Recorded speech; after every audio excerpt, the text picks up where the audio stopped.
this video, we're going to create the seat that's going to form the top part of our bar stool. As in the previous videos, we're going to use nothing but basic hand tools, no machine tools allowed. So, without further ado, let's get to it.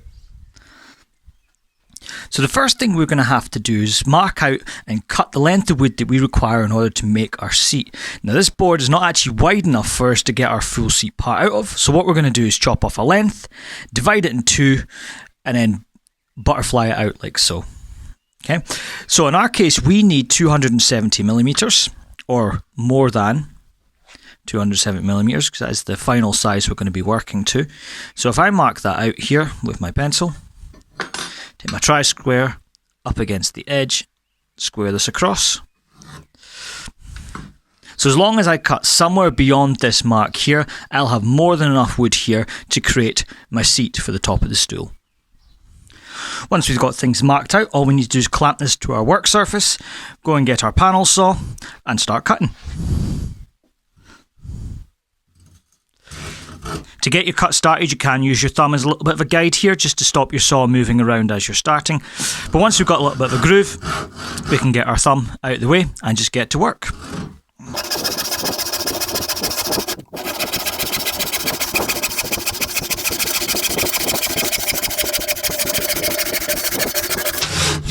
As you get towards the end of your cut, slow yourself down and be sure to support your work.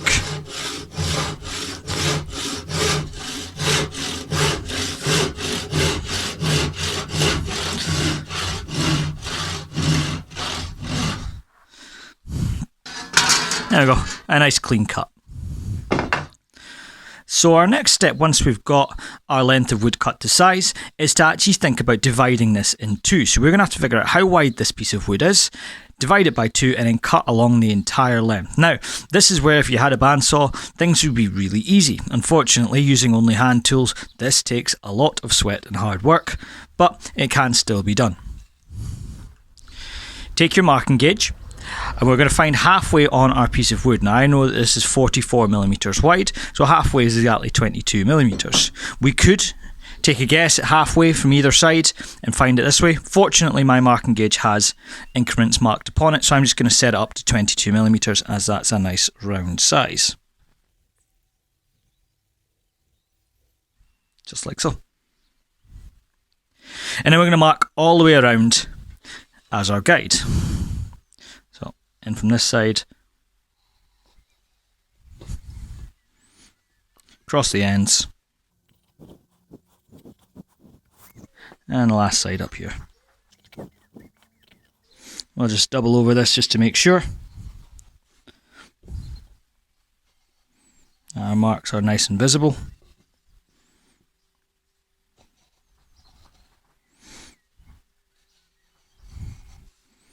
And that should be good enough to work with. As we have done before, if we're struggling with your marks, you can take your pencil and run it along your marking gauge line that we created to make things a little bit more visible. So now that we've carried our halfway mark all the way around our piece of wood, it's time to divide this into two. Unfortunately, there's no easy way around this. We're going to have to just get our trusty panel saw and get to work. So as we have done before, we can use our thumb as a little bit of a rest to start our saw cut off. Make yourself a little bit of a groove and start working your way back along the lines. We're going to do this on all four faces so that we have a guide on every face so that we don't wander off track too far.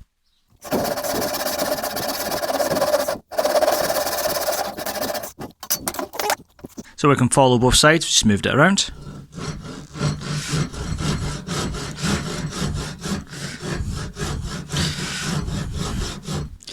Just try and make sure we're cutting right down the line.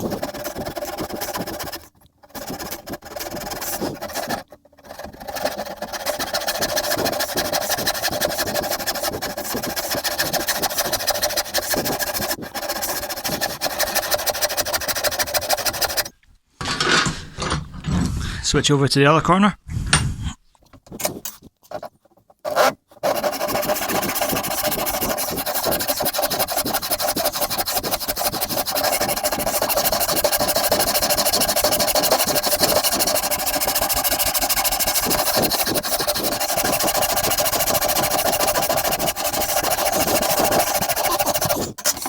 Move around again. Now that we've got a nice deep guide, we can start running this back along the edge.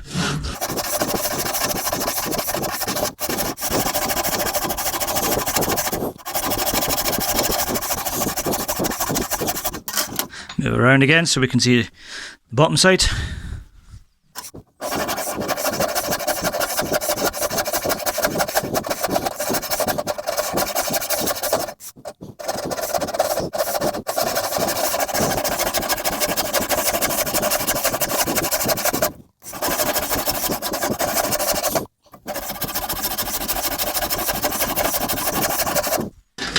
We'll go over on our last side.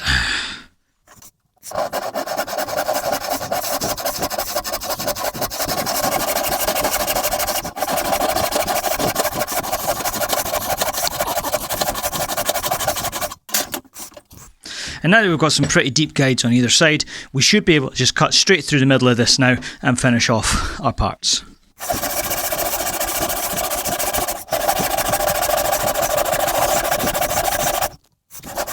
The saw's starting to wander about on this side, so I'm going to actually move over to the other side and try and keep things a little bit straighter.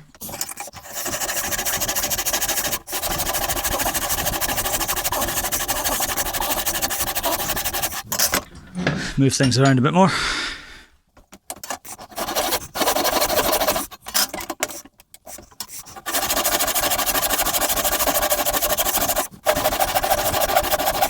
Now, there is a reason why I'm trying to work in from all four sides separately here, and that is because as we get further into this cut, we get to the point where the vise actually starts pressure on to where our saw cut is, and we won't actually be able to move the saw back and forward because the vise is going to be stopping it. So by working kind of to halfway from either side, we're able to kind of negate some of that pressure and make our job a little bit easier.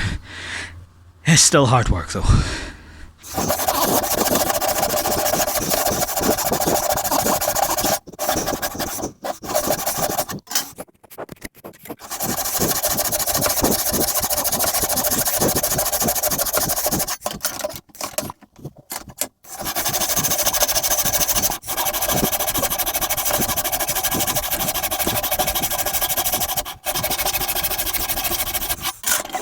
Tell you what, if not for the sawdust, this would be a pretty good way of getting fit.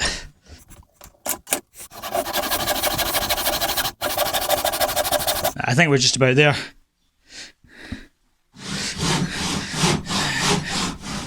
Can't have much further left now. Yeah, the wood's starting to flex when I apply pressure to it, so that's normally a good sign that you're pretty much there. I'm just going to work in from the side for this part now.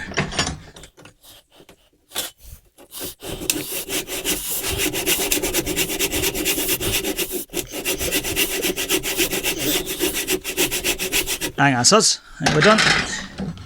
Just take that out. There we go. So, there's our two parts separated out. Now go and have a quick lie down. So once you've recovered from cutting all the way through that piece of wood, it's now time to plane one side of this flat on either piece so as we can join them together. Take our plane and simply flatten this off.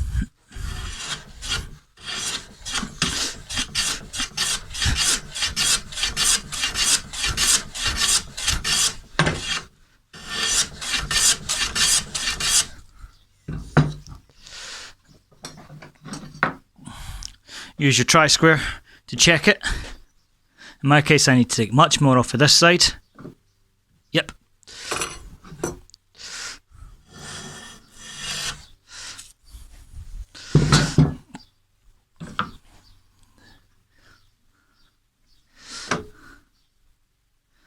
And that looks pretty good to me.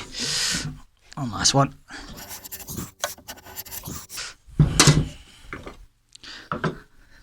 Yep, perfect. Spot on. So, same trick goes again for the other piece.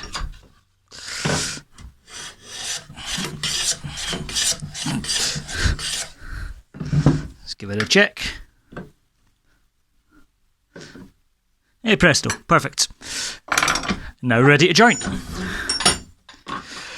So once you've planed the inside faces which are going to be joined together, we want to check that these do actually fit as they should. So we should have no gap whatsoever between our two parts. These have closed up nicely, so I'm happy to glue this up. We're going to need some sash clamps. We want to make sure that these are set to the right size before we go and get our glue. So these need a little bit of winding on just to bring them down to the right size. That should do it. So leave it just enough room for us to get the wood in and then tighten it up very quickly before anything moves. And that's us ready to go. Apply a thin but consistent layer of glue along the edge of your workpiece. Lay it down next to the other. Give the two parts a little bit of a kind of rub just to spread the glue out and make sure that both parts have equal coverage. You should start to feel it getting harder to move it as the glue begins to bond between the two parts. Once they're joined together nicely, use your sash clamps to apply some pressure.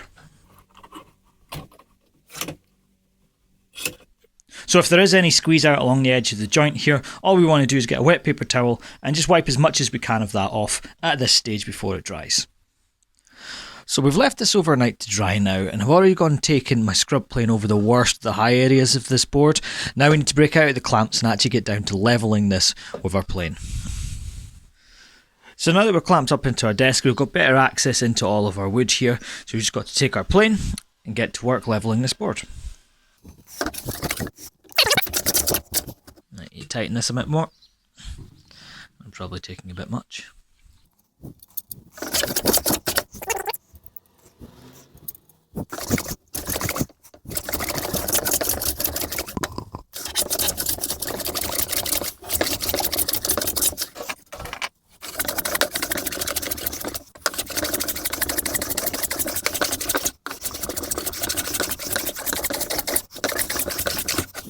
Now there are going to be moments during this where you are running across the grain. Wherever you are doing this, try and skew your plane so you're cutting at an angle. This will reduce the angle that the blade's meeting the wood at and should reduce the amount of tear out that you get. I've still got a long way to go, so I'm not too worried about tear out at the moment, but closer to the end I will be more careful.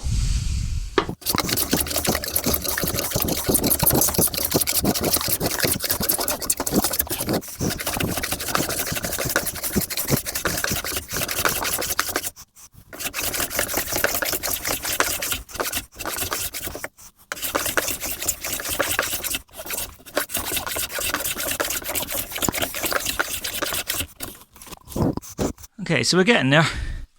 Still got a bit to go though.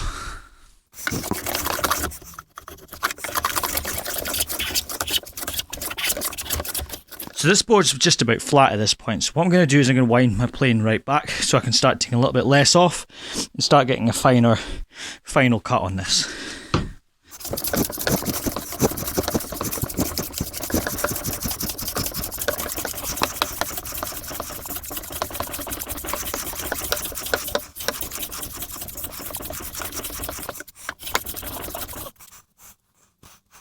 I'll wind it back a little bit further still.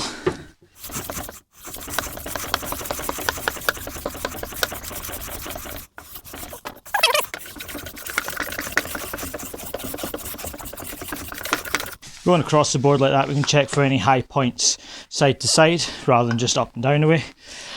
But we always want to finish off going along the grain.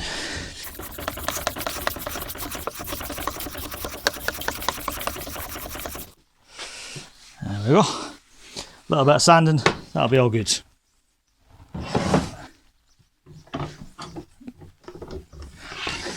Now do the other side. Shouldn't take as long this one, although that knot's going to be a bother.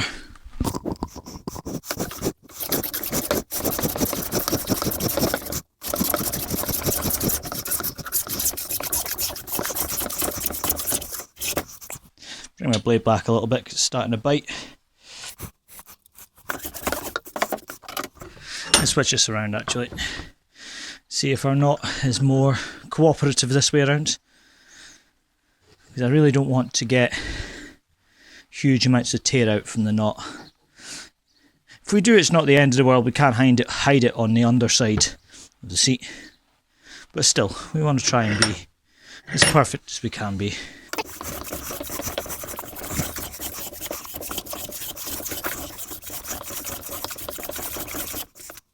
Yeah, I think this is going to be our underside for our seat. It doesn't want to cooperate all that well.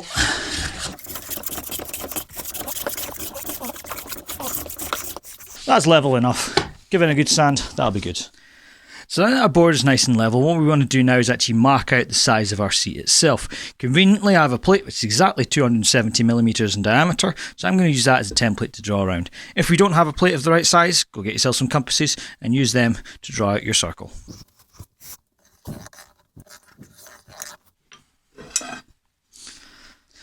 So now that we've got our circle marked out, what we're going to do is we're going to take our coping saw and we're going to start to trace around the outside of this circle. Now, when using your coping saw, you want to have both hands on the blade, gripping it as if it was a very short golf club, essentially. You want to keep your blade absolutely 90 degrees to the work, so do not skew off to the side in any way. Likewise, try not to pitch up and down the way like so, as what you're cutting on this side of the wood will not be the same as what you're cutting on the back side. So you need to keep that perpendicular to the wood at all times. Okay. The way we turn corners is simply by rolling the coping saw over like so. So rotating it along its length. Do not skew off to the side, as that's how you break blades and just generally cause yourself a whole lot of bother. So let's start chopping off these corners roughly, and then we'll fine tune the shape later.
And there we go.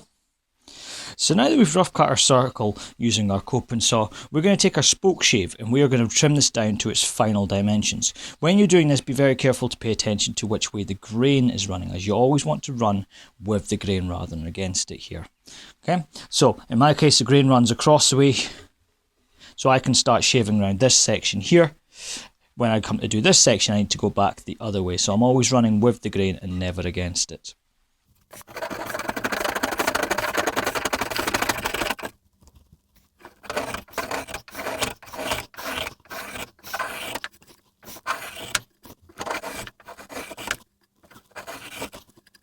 So that's looking quite nice along that edge. Time to turn our attention to a different one.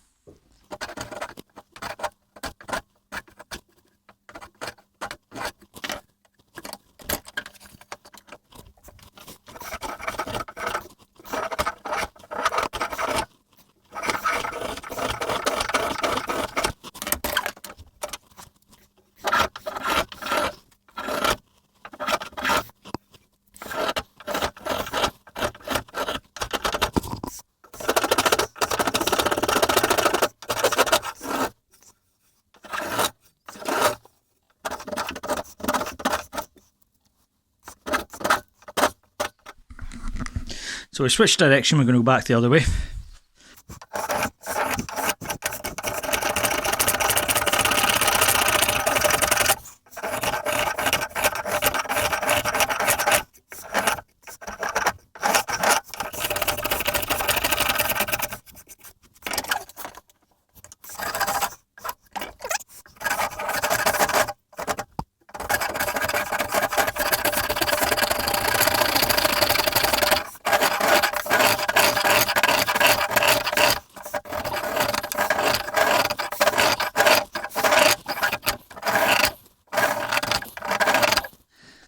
So that's us pretty much down to our final size now. Quick hit with some sandpaper, and that should be our seat. All done.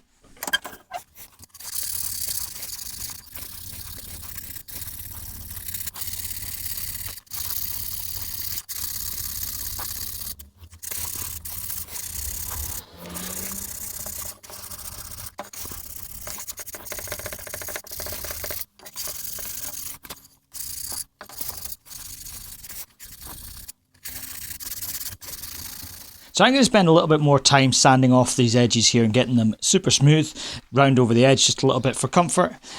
But that is essentially our parts done. In the next video, we're going to put this whole thing together.